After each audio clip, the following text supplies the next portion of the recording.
بسم الله الرحمن الرحيم.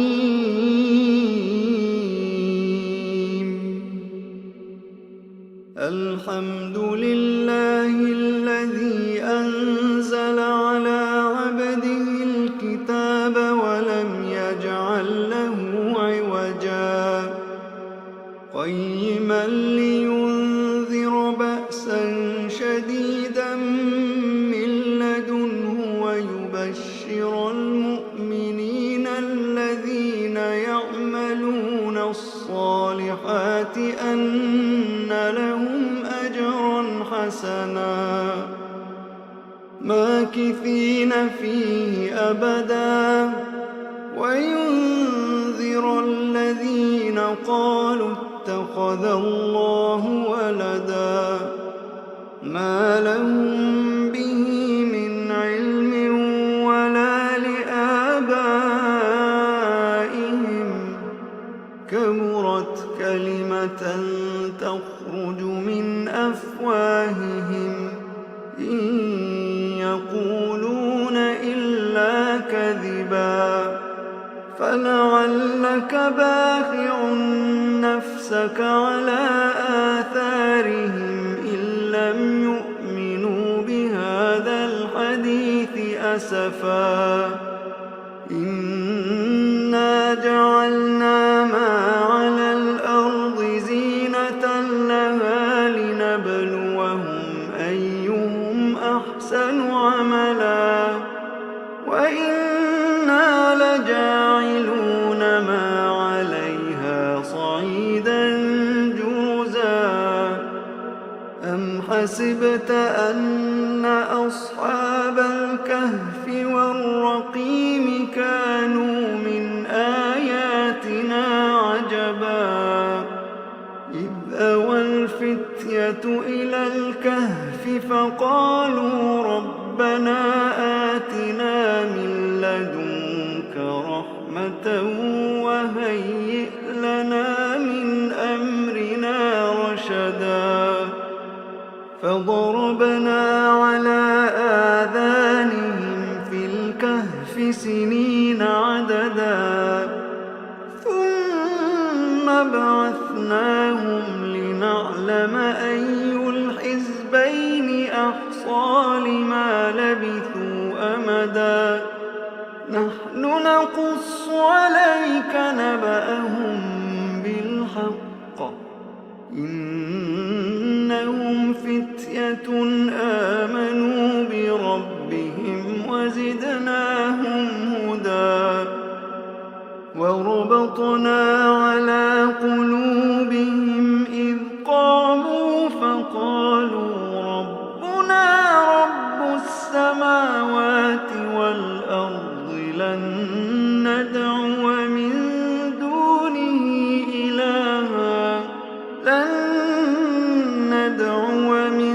دونه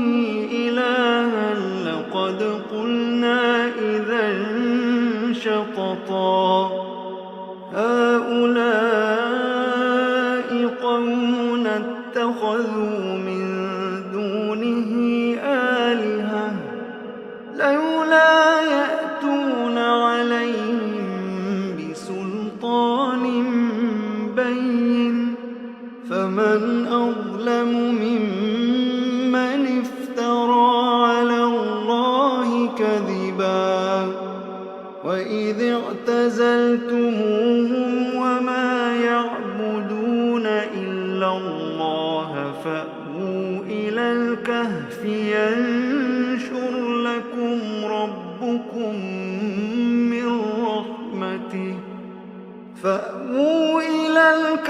ينشر لكم ربكم من رحمته ويهيئ لكم من أمركم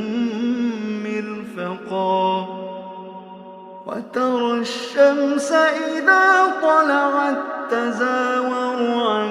كهفهم ذات اليمين وإذا غربت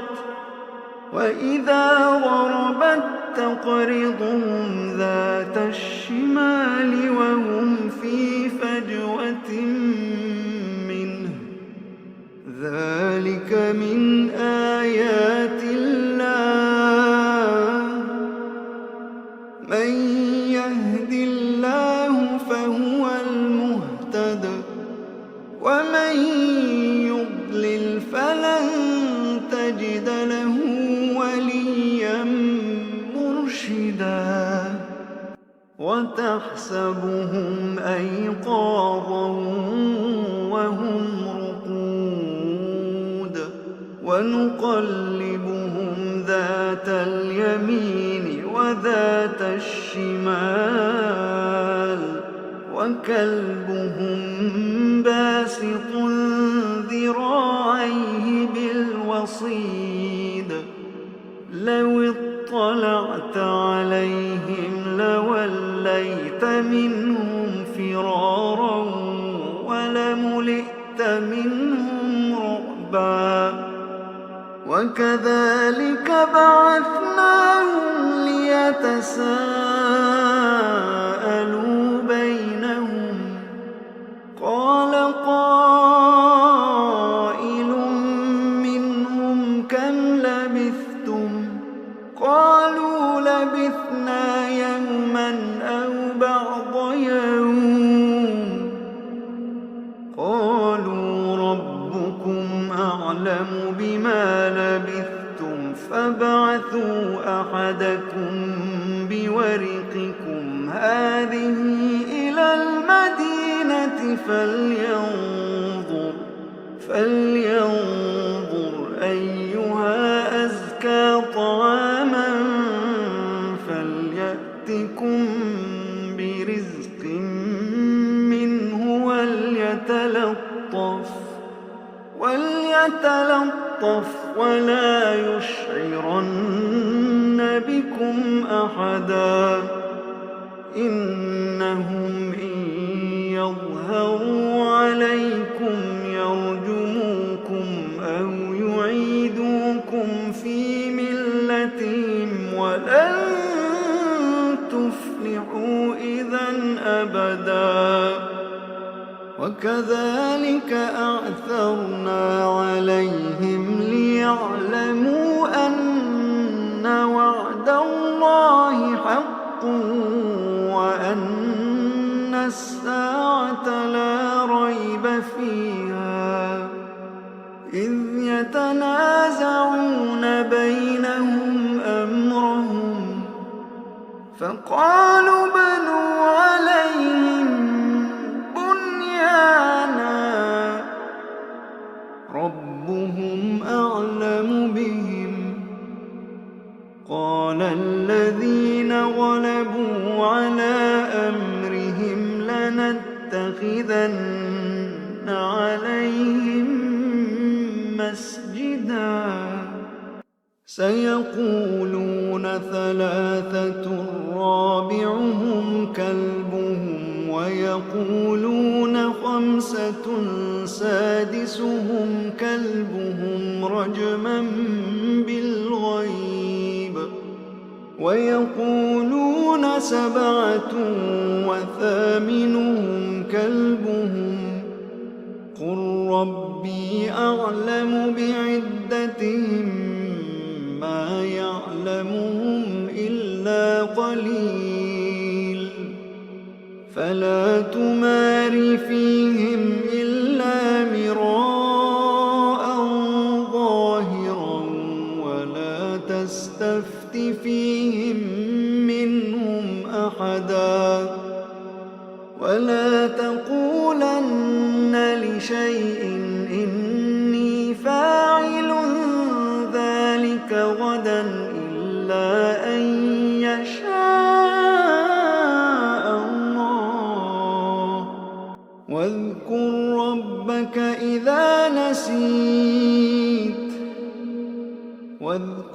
ربك إذا نسيت وقل عسى أن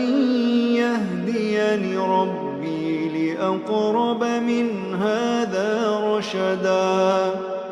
ولبثوا في كهفهم 300 سنين وازدادوا 9 قل الله أعلم بما لبثوا لبثوا له غيب السماوات والأرض أبصر به وأسمع ما لهم من دونه من ولي ولا يشرك في حكمه أحدا واتل ما أوحي إليك من كتاب ربك لا مبدل لكلماته ولن تجد من دونه ملتحدا واصبر نفسك مع الذين يدعون ربهم بالغداة والعشي يريدون وجهه ولا تعد عيناك عنهم تريد زينة الحياة الدنيا ولا تطع من أغفلنا قلبه عن ذكرنا واتبع هواه وكان أمره فرطا وقل الحق من ربكم فمن شاء فليؤمن ومن شاء فليكفر إنا أعتدنا للظالمين نارا أحاط بهم سرادقها وإن يستغيثوا يغاثوا بماء كالمهل يشوي الوجوه بئس الشراب وساءت مرتفقا إن الذين آمنوا وعملوا الصالحات إنا لا نضيع أجر من أحسن عملا أولئك لهم جنات عدن تجري من تحتهم الأنهار يحلون فيها من أساور من ذهب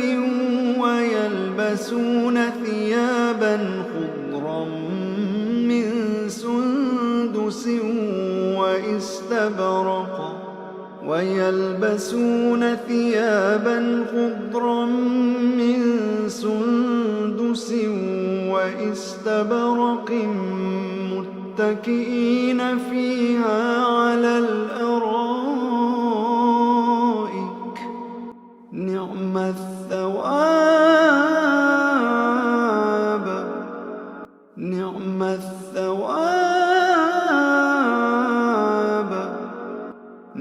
الثواب وحسنت مرتفقا واضرب لهم مثلا الرجلين جعلنا لأحدهما جنتين من أعناب وحففناهما بنخل وجعلنا بينهما زرعا كلتا الجنتين آتت أكلها ولم تظلم منه شيئا وفجرنا خلالهما نهرا وكان له ثمر فقال لصاحبه وهو يحاوره أنا أكثر منك مالا وأعز نفرا ودخل جنته وهو ظالم لنفسه قال ما أظن أن تبيد هذه أبدا وما أظن الساعة قائمة ولئن رددت إلى ربي لأجدن خيرا منها منقلبا قال له صاحبه وهو يحاوره أكفرت بالذي خلقك من تراب تراب ثم من نطفة ثم سواك رجلا لكن هو الله ربي ولا أشرك بربي أحدا لكن هو الله ربي ولا أشرك بربي أحدا ولولا إذ دخلت جنتك قلت ما شاء الله لا قوة إلا بالله إن ترني أنا أقل منك مالا وولدا فعسى ربي أن يؤتيني خيرا من جنتك ويرسل عليها حسبانا من السماء فتصبح صعيدا زلقا أو يصبح ماؤها غورا فلن تستطيع له طلبا وأحيط بثمره فأصبح يقلب كفيه على ما أنفق فيها وهي خاوية على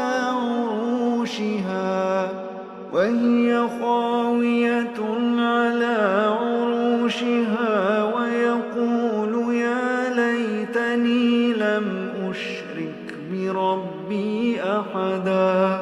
ولم تكن له فئة ينصرونه من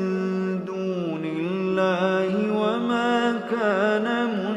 منتصرا هنالك الولاية لله الحق هو خير ثوابا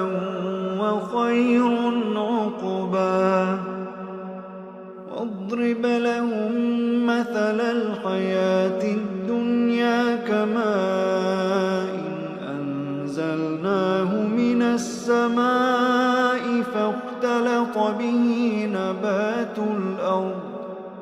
فاختلط به نبات الأرض فأصبح هشيما تذروه الرياح وكان الله على كل شيء مقتدرا المال والبنون زينة الحياة الدنيا والباقيات الصالحات خير عند ربك ثوابا وخير أملا ويوم نسير الجبال وترى الأرض بارزة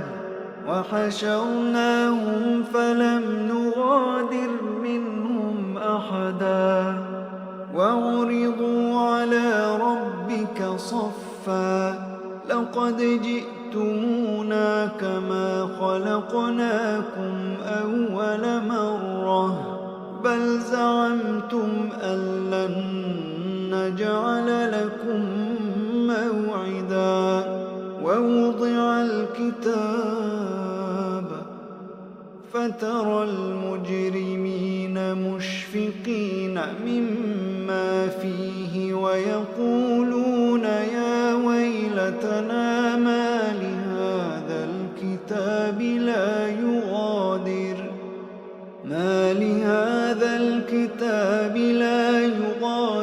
صغيرة ولا كبيرة إلا أحصاها ووجدوا ما عملوا حاضرا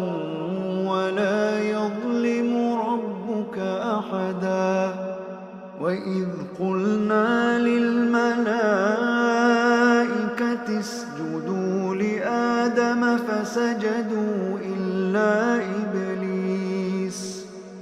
فسجدوا إلا إبليس كان من الجن ففسق عن أمر ربه أفتتخذونه وذريته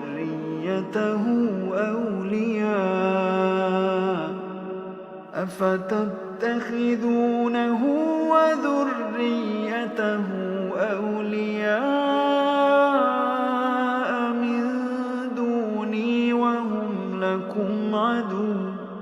بئس للظالمين بدلا ما أشهدتهم خلق السماوات والأرض ولا خلق أنفسهم وما كنت متخذ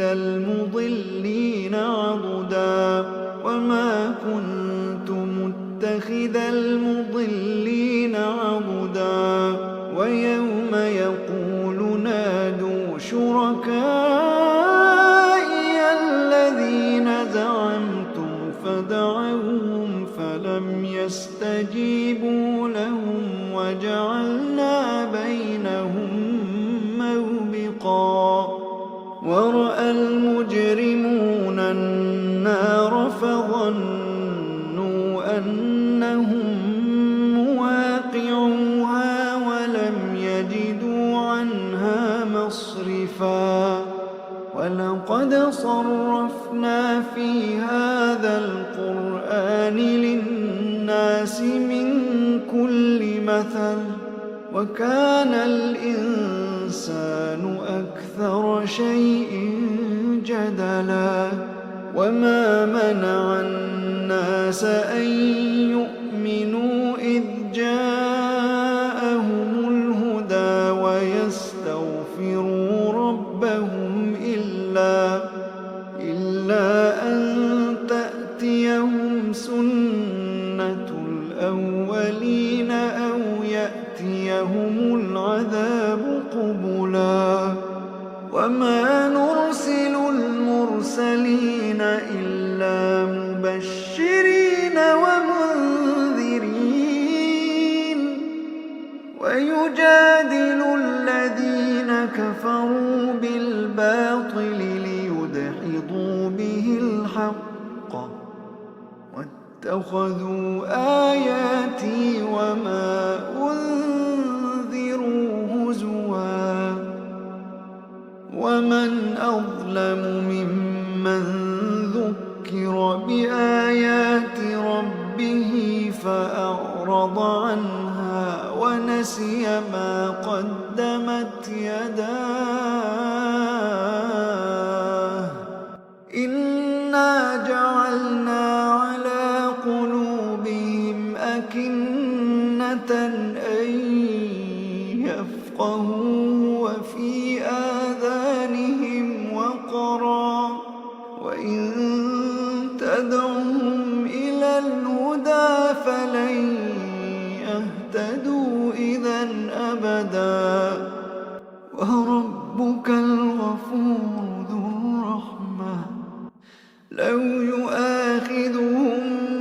بما كسبوا لعجل لهم العذاب بل لهم موعد لن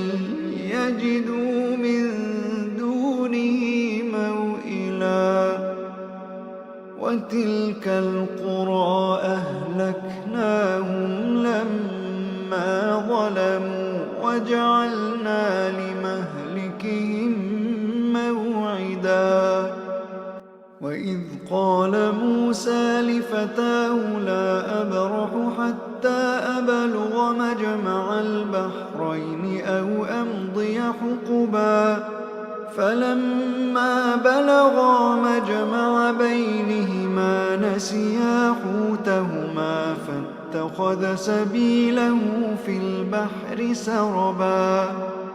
فلما جاوزا قال لفتاه آتنا غداءنا لقد لقينا من سفرنا هذا نصبا قال أرأيت إذ أوينا إلى الصخرة فإني نسيت الحوت وما أنسانيه إلا الشيطان أن أذكره واتخذ سبيله في البحر عجبا قال ذلك ما كنا نبغ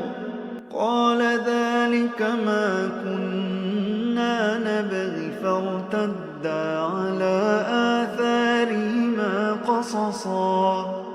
فوجدا عبدا من عبادنا آتيناه رحمة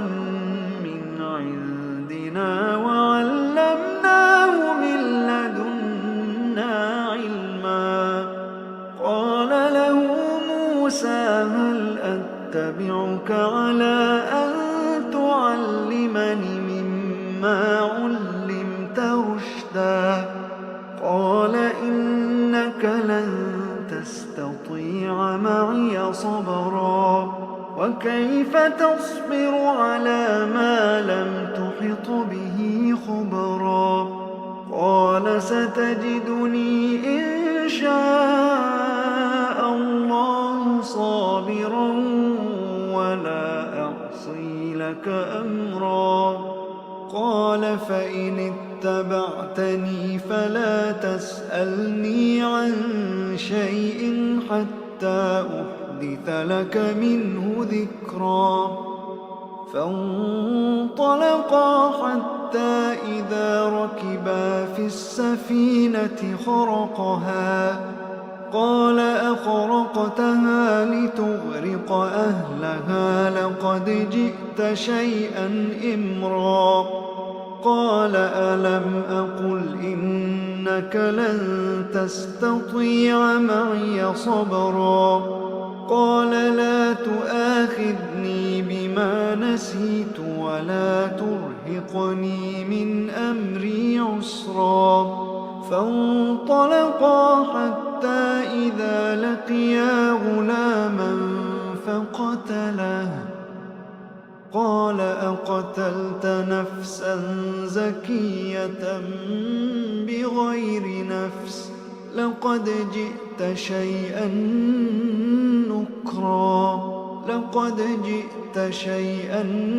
نكرا قال ألم أقل لك إنك لن تستطيع معي صبرا قال إن سألتك عن شيء بعدها فلا تصاحبني قد بلغت من لدني عذرا فانطلقا حتى إذا أتيا أهل قرية استطعما أهلها فأبوا أن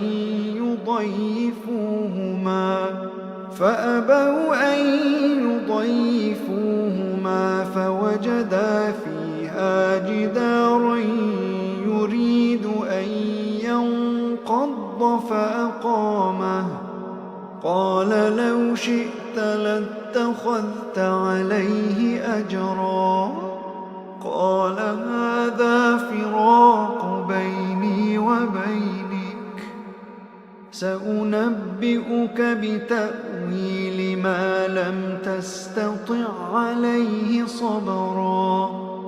أما السفينة فكانت لمساكين يعملون في البحر فأردت أن أعيبها وكان وراءهم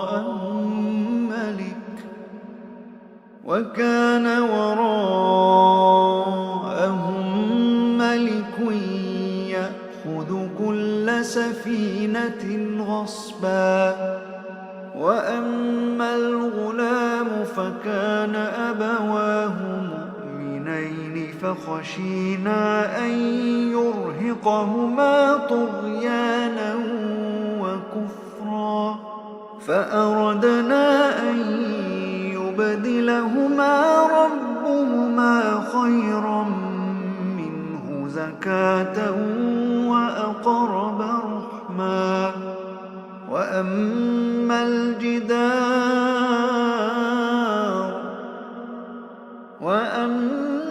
الجدار فكان لغلامين يتيمين المدينة وكان تحته كنز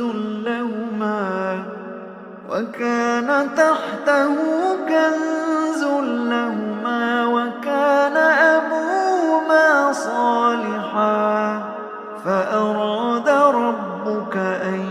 يبلغا أشدهما ويستخرجا كنزهما رحمة من ربك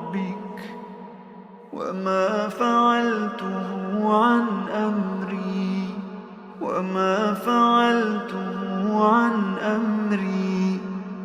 ذلك تأويل ما لم تسطع عليه صبرا ويسألونك عن ذي القرنين قل سأتلو عليكم منه ذكرا إنا مكنا له في الأرض وآتيناه من كل شيء سببا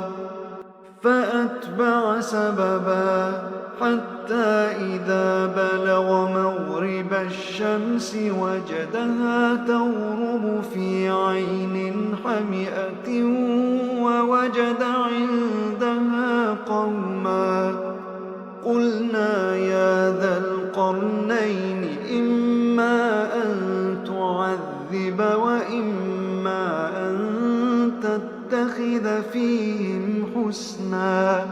قال أما من ظلم فسوف نعذبه ثم يرد إلى ربه فيعذبه عذابا نكرا وأما من آمن وعمل صالحا فله جزاء الحسنى وسنقول له من أمرنا يسرا ثم أتبع سببا حتى إذا بلغ مطلع الشمس وجدها تطلع على قوم لم نجعل لهم من دونها سترا كذلك وقد أحطنا بما لديه خبرا ثم أتبع سببا حتى إذا بلغ بين السدين وجد من دونهما قوما لا يكادون يفقهون قولا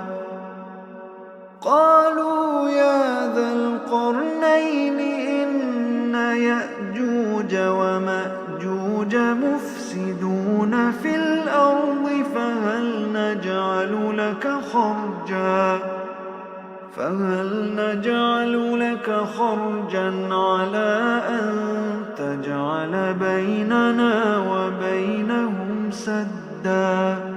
قال ما مكني فيه ربي خير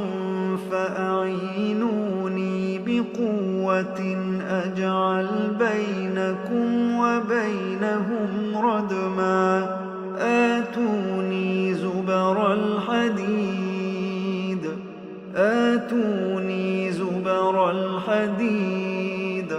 حتى إذا ساوى بين الصدفين قال انفخوا حتى إذا جعله نارا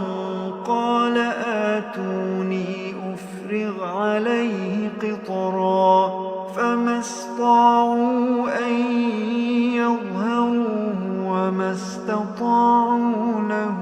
نقبا قال هذا رحمة من ربي فإذا جاء وعد ربي جعله دكاء وكان وعد ربي حقا وتركنا بعضهم يومئذ يموج في في بعض ونفخ في الصور فجمعناهم جمعا وعرضنا جهنم يومئذ للكافرين عرضا الذين كانت أعينهم في غطاء عن ذكري وكانوا لا يستطيعون سمعا أفحسب الذين كفروا أن يتخذوا عبادي من دوني أولياء إنا أعتدنا جهنم للكافرين نزلا قل هل ننبئكم بالأخسرين أعمالا الذين ضل سعيهم في الحياة الدنيا وهم يحسبون أنهم يحسنون صنعا أولئك الذين كفروا بآيات ربهم ولقائه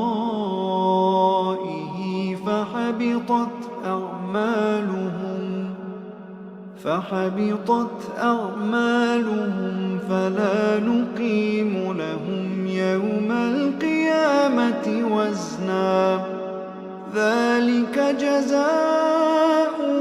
جهنم بما كفروا واتخذوا آياتي ورسلي هزوا إن الذين آمنوا وعملوا الصالحات كانت لهم جنات الفردوس نزلا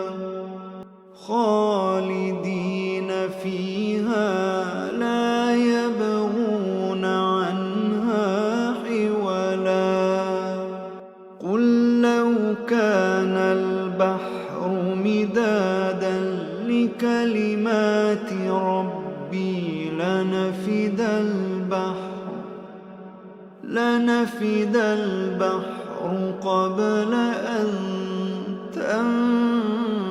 تنفد كلمات ربي ولو جئنا بمثله مددا قل إنما أنا بشر